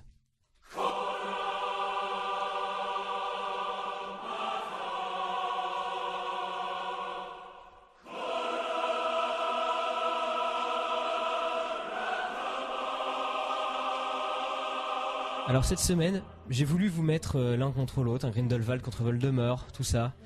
Et puis je me suis dit, non, parce qu'au fond vous êtes des gentils, je le sais. Oui. Et surtout Flo. Et donc, Ouais. du coup, j'ai décidé de vous mettre comme 2 sorciers issus de Poudlard. L'un un pouf-souffle et l'autre un cerf d'aigle. Je n'en dirai pas plus. Parce que oui, je ne voulais pas impliquer de Gryffondor ou de Serpentard. Et en fait, ce que vous ne savez... Je peux être de Darmstrong. On en Ouais, je suis discutera. pas bâton aussi. Ouais. Ah bah écoutez, d'Armstrong Beaubaton, allez pourquoi pas, ça va apporter quelque chose de neuf. Et donc en fait on est voilà dans les années Harry Potter tout ça, mais Voldemort contre toute attente au moment où il va rencontrer Grindelwald, il s'est dit bah tiens pourquoi pas en faire un allié, après tout il était super puissant et il est quand même vachement dur à prendre ce lycée, donc j'ai besoin de renfort. Et donc il y a une alliance Voldemort-Grindelwald et vous devez faire face à eux, car tous les grands ponts de la bonne magie sont morts. Donc voilà ce qui va se passer, je vais vous poser une série de questions. Alors, je vais vous donner des affirmations en fait, c'est même pas des questions. Et sur ces affirmations, vous pouvez dire ça concerne Voldemort, vous pouvez dire ça concerne Grindelwald, vous pouvez dire ça concerne aucun des deux ou les Ça deux. concerne les deux, ok. Vous voyez ce que je veux dire Flo, c'est pour toi tout ça, je pense. Ok. Vous voyez un peu l'idée? Tout à fait. Donc vous pouvez vous concerter. En sachant Est-ce que qu'il j'ai un bonus Margaret Mead? Non, j'y ai pas pensé, c'est assez dommage, c'est intéressant Avoir un comme bonus concept. relique de la mais- mort et refaire ressusciter Théo Moore. Ah, c'est pas mal, mais non, j'y ai pas pensé malheureusement. Oh, je vais mourir forcément. Je sais pas. Gimli, le chat. Voilà. Donc vous Tuons le avez chat. 15 affirmations. Il faut 5 affirmations pour tuer l'un des 2 mages noirs. C'est-à-dire 10 pour tuer les deux. Et alors à chaque fois que vous aurez bon, je mettrai un bâton sur l'un des mages noirs, d'accord? En sachant que si vous avez 3 mauvaises réponses. Dès que vous avez une mauvaise réponse, vous prenez une blessure chacun. Les Chacun. bâtons, déjà on est bien parce qu'on a Théo. C'est vrai, c'est vrai. Pour ceux qui auront suivi, il vient de Beaubaton. Vous êtes prêts? Ouais. Ok. Je suis né en 1885. Ça concerne qui? Grindelwald, Voldemort, aucun des deux, les deux. Né en 1885. 1885. Aucun des deux. Je pense aucun des deux, ouais. Je dirais 1883. Tout à fait, je Grindelwald. l'ai dit tout à l'heure, et effectivement. Donc vous infligez une blessure à l'un des deux mages noirs, lequel? Grindelwald. Il a Grin- qu'à pas être né en 1983. 1883. Tout à fait. Je suis né à Londres. Qui ça concerne? Bah, moi je sais. Les deux? Non. Non, Armstrong, ça bah dit oui, rien. évidemment. C'est ce que j'ai dit. Voldy. Voldemort. Voldemort? Yep. Tout à fait. Sur qui je mets le bâton? Grindelwald. Bon, Grindelwald, on sent que c'est la menace que vous voulez éradiquer. Ouais, mais là. il est vieux. Ah, c'est vrai qu'il a pas l'air très frais. J'ai étudié à Poudlard. Voldemort. Ouais, j'avais un doute bien jeté. Je sais pas. Heureusement que je suis là. Ça, beau bâton, la lucidité, tout ça. C'est vrai, Ça c'est son côté fleur de la cour. Ouais. c'est vrai, son petit côté de la cour. Et donc toujours pour Grindelwald? Oui. D'ailleurs, Théo qui a du sang en Vélane. D'ailleurs, personne ne le sait. Ouais, tout le monde me regarde depuis tout à l'heure, c'est stressant. D'accord, ok, très bien. Bah voilà, vous en apprenez tous les jours dans l'Ordre des Maraudeurs. Quatrième affirmation. J'ai combattu Dumbledore. Les deux? Oui, les deux, tout à fait bien joué. Les deux, tout à fait. Je mets un bâton À quel moment pour Voldemort de Dumbledore? Bah, dans le ministère de la magie, dans le Ouais. Oui, bien vu. Ouais, 5. carrément. 5. Et donc, alors 3 blessures pour Grindelwald, aucune pour Voldemort. À qui je le mets? Bah, Grindelwald. À Grindelwald. Allez, c'est parti. Et Grindelwald n'est plus qu'à 1 point de vie. Ouais, le Ouais, mec il va il est prendre sur l'eau. le sol Ouais, là, il est en mode. fœtus. J'ai été renvoyé de mon école. Les deux? Non, Ah non, il a eu ses aspics. Ouais, bah non, juste Grindelwald, je pense. Attends, on va refaire. Refais les deux, vas-y. On refait les deux? Non. Ok. Les deux? Attends, tu es sûr de ton idée, Théo? Réfléchis bien. J'ai réfléchi. Mais non, mais j'avais dit justement Grindelwald. Ah oui, voilà, c'est ce que tu voulais dire. Et donc, Pas Grindelwald. Grindelwald, tout à fait. Il était renvoyé de son école, je crois, à 16 ans, quelque chose comme ça. Je sais plus Quel homme. exactement. Et donc, est-ce qu'on tue Grindelwald ou, Alors, ou du- est-ce que pour le suspense, on met un Alors, bâton en à fait, Voldemort? Théo lance un Avada Kedavra pour achever avec sa baguette de beau bâton. Hein. Et au moment où on le jette donc sur Grindelwald, Tout à fait. il y a Voldemort qui vient s'interposer. C'est Et en- c'est tellement lui. Voilà, Ouais, il fait c'est un tellement protego, lui, Ouais. mais qui est assez puissant, mais qui va lui infliger une blessure, qui va pas D'accord. le tuer, mais du coup, D'accord. Voldemort, très altruiste. C'est- Ouais. Franchement, un grand homme. Non, non, c'est vrai que c'est tout à fait lui. il avait la potion contre les cheveux et le repoussage du nez. J'ai été propriétaire, j'insiste sur le mot propriétaire, de la baguette de Suro. Bah non, moi je dirais uniquement Voldemort. Parce que. Si. Mais Ah si, Grindelwald c'était Dumbledore le propriétaire. oui, alors du coup, Grindelwald avait la baguette d'Assuro que Dumbledore lui a pris en le combattant. Il était propriétaire. Donc il avait la baguette d'Assuro qui est passée à Dumbledore. Dumbledore s'est fait Désarmé. désarmer par, Par Malfoy, Malfoy. et du coup c'est Malfoy le propriétaire. Donc et Voldemort va la récupérer, Ah bah oui, carrément. mais ça ne sera pas ça. Oui, ok, ouais, je vois, ouais. Ouais, bah. Et Grindelwald. Harry par la suite qui détruira. Qui le, ouais, quel qui le imbécile. jette par-dessus le pont, je sais pas quoi. Qui sera récupéré par un senteur. Non, Ouais. On tient une suite. je- On tient une suite. Et on va Ça a l'air faire pas mal. C'est J.K. Rowling qui nous entend. Ouais, donc non, clairement, bah du coup, Grindelwald. Grindelwald. Et vous déjouez mes pièges les mieux construits, tout à fait. Donc je mets un petit bâton pour Voldemort. Non, Ouais. cette fois-ci, il en avait marre de prendre Ah des ouais. coups. Ah, vous Bon, achevez oui, Grindelwald. Tu veux Ah, qu'on fasse un Avada Kedavra en même temps sur le dernier? Bah non, Ouais. c'est une qui sera mort avant. Ouais, mais non.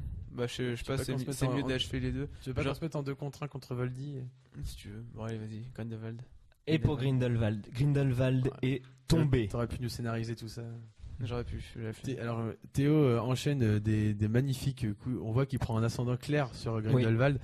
Grindelwald est sur le reculoir, clairement il recule de plusieurs pas et à bout de souffle, il commence à être fatigué.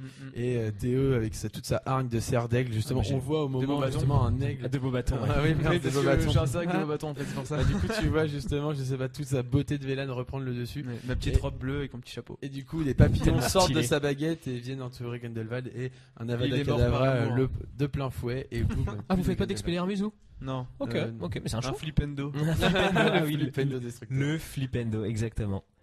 Très bien. J'ai été au pouvoir dans mon pays. Ça te dit en tant que président? Au pouvoir, c'est-à-dire que non, alors pas forcément le titre président ou quoi. Simplement, à un moment donné, j'ai eu le pouvoir dans mon pays, tout simplement. Donc, que ce soit en tirant les Je règles. dirais aucun des deux. Alors si, Voldemort il y arrive, puisque du coup au moment où il a le ministère de la magie pour lui. Donc il y a au moins Voldemort. C'est sur Grindelwald où j'ai le doute. Ouais, je sais pas. Je utiliserais le Marque des Ténèbres. Il n'y a pas de bonus. Cap merde. d'invisibilité. Moi j'avoue, Grindelwald je crois pas. Enfin, il a des partisans, je pense qu'il peut-être les deux. Faut falloir faire un choix. Pour moi, Voldemort, oui, ça, c'est sûr. Après, Je sais pas. bah, il gère le ministère de la magie, c'est pas lui directement. Et Voldemort tout seul est en train de vous mettre sur le reculoir. Vous hésitez. Non, mais Non, j'esquive, trop pas. Non, mais là, on est en mode. C'est lui, il comprend pas en fait. André Tape, attends, réfléchis. Ouais, c'est Non, j'ai un doute sur Grindelwald. Pour moi, ça. Voldemort, Bah, ce serait sûr. quel pays, Grindelwald, du coup? Surtout le côté, enfin, donc ça va être peut-être la Bulgarie, etc. Mais il a des partisans, mais c'est très secret, j'imagine. Non, c'est assez ouvert justement. Donc, et après, si on reprend ce qui a été dit plus tôt dans l'émission, c'est-à-dire s'il y a une idée, enfin, une identité qui est calquée sur Hitler, qui prendrait le pouvoir justement de l'Allemagne, etc. L'Allemagne. Moi, je dirais les deux. Les deux. Les Ouais, deux Les deux, tout à fait. Ah, j'ai cru vous avoir, mais non. Et Voldemort prend une blessure. Pris au dépourvu. Pas rien faire. Harry Potter est mon ami. Aucun des deux. Pourquoi c'était si long à répondre? Bien sûr, aucun des deux. Non, parce que là, j'étais en mode genre quoi. Et donc, On t'a pas senti inspiré sur cette question. Non, Il là, est en train ça- de chercher. ça- vous ça, allez c'était, comprendre le lien. Harry Potter est mon ennemi. Voldemort. Tout à fait, oui, bah voilà, j'espérais que vous seriez plus déconcentré que ça. Ça partait bien pourtant avec le moment d'hésitation juste avant. Ok. J'ai vécu à Godric Solo. Je précise que Voldemort n'a plus qu'une vie. Et moi, vous êtes vraiment très bien, vous avez fait un sans faute. Donc, Avec Godric Solo, il me semble que Voldemort y est. Non. Bon, bah non, Grindelwald, oui, il a carrément bâti pas. la tour de Sac, mais Voldemort, non. Je sais pas, il est pas né à Godric Solo, genre? Non. Je sais pas. Il y avait pas. Voldemort, il est né à Londres. Ouais. Vous l'avez Non, dit. Ah, ok. non. Grindelwald. J'ai vécu à Godric Solo, juste Grindelwald. Ouais, c'est la question qui Oh, met le doute, mais qu'on Théo, a bien. il a pas l'air bien. Je te laisse répondre. Ok, Grindelwald. Évidemment. Et Voldemort prend sa 5e blessure. Est-ce qu'on peut piétiner leur cadavre en répondant toutes les questions Très bien, bah écoutez, tout à fait, vous pouvez piétiner leur Il en cadavre. reste 40. Je piétine Voldemort. Et vous pouvez faire un sans faute surtout. Très bien, donc la dernière c'était j'ai vécu à Godric Solo. Maintenant, je suis mort à Godric Solo. Donc pas Voldemort parce qu'il est mort à Poudlard. Bah, aucun des deux. Grindelwald, il est mort à prison d'Azkaban, un truc comme ça, non? Bah, il se fait tuer dans sa prison à lui. Je sais plus où là. Ah ouais. Donc, Aucun des deux. aucun des deux. Aucun des deux. Et donc il est mort à Nuremberg.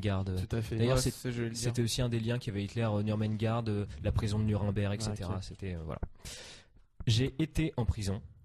Bon bah là, Bah, Grindelwald. Grindelwald. Grindelwald? Tu vois Voldemort aller à Azkaban?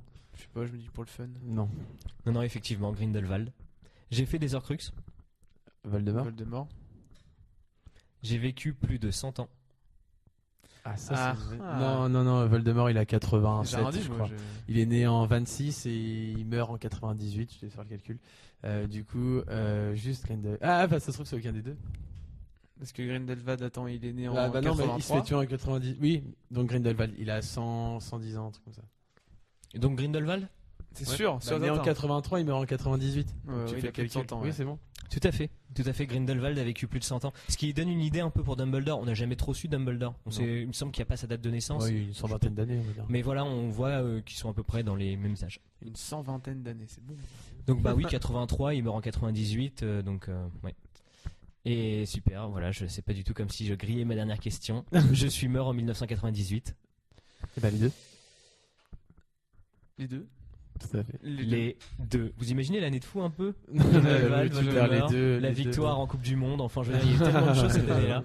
Et vous piétinez les cadavres, et je crois que vous faites un sans faute. Hein. Ouais, Donc félicitations Voilà, à vous, bah, vous connaissez votre Sans sujet le- messieurs. Check, Bien joué. hop. Eh bien bravo. Eh bien, merci Bertrand. Merci Ouais. pour cette émission rudement bien donnée sur la magie noire. Merci aussi Théo pour, Oui, merci à toi. pour Merci à vous. tout ce que tu nous Ça apportes. serait peut-être cool d'aborder plus le côté magie noire, je pense. Ouais, moi aussi. Après voilà. Les sorts et tout ça. Non, mais on plus pourrait jamais. aller dans une autre émission. On a le- Oui, Ouais. on pourra revenir dessus, même sur les Horcruxes, sur voilà. Carrément. Là, on a abordé Carrément. encore une fois. Après, évidemment, on aurait pu faire une émission sur Voldemort, une émission sur Grindelwald. Et rien ne dit que ça Un peu n'arrivera moins pas un jour. Grindelwald, Hein. je pense. Oh si, parce que tu auras des choses. parce que t'as Après moins de choses à après dire, les mais sur- films, je pense qu'après la sortie du film, on aurait pu, mais là, ça, Ouais, je il y aura pense peut-être un plus truc sur ça Grindelwald. aurait on été pourrait plus des peut-être, théories plus qu'autre chose, je pense. Ouais, mais ça peut être intéressant et approfondir les reliques de la mort. Mm. Approfondir. Enfin voilà. Mais c'est Bon. des sujets qu'on pourrait aborder Oui, plus je tard. pense que ça Ouais. va être Donc fait. n'hésitez pas justement à faire, à remonter ce que vous aimeriez, enfin de voir de quoi on pourrait justement parler. Choisissez votre camp. Entre Oui, Tout à aussi, fait, déjà, tout à fait. et savoir si c'est déjà. Rejoignez-nous à Pouf Souffle sur Grand Mystery. Non mais J'ai Voilà. lancé un blanc. non. Donc voilà, donc c'était l'entre des maraudeurs. Non mais voilà, donc n'hésitez pas à relever si ça vous a plu, Grindelwald, Voldemort, si il y a même des sujets que vous aimeriez que nous abordions justement dans de futurs podcasts. Au contraire, vous n'oubliez pas que c'est toujours dans le coin de Rouen. Et bien n'hésitez pas à nous faire signe et pourquoi pas venir participer à de futures émissions. Avec plaisir. Et donc vous pourrez même choisir votre thème, hein, on parle un peu de tout, mais dès que ça touche au fantastique, il n'y a aucun souci là-dessus. Donc c'est avec un grand plaisir que nous allons clôturer cette émission. J'ai un truc à dire. C'était pas genre 2 fois qu'on tue Voldemort?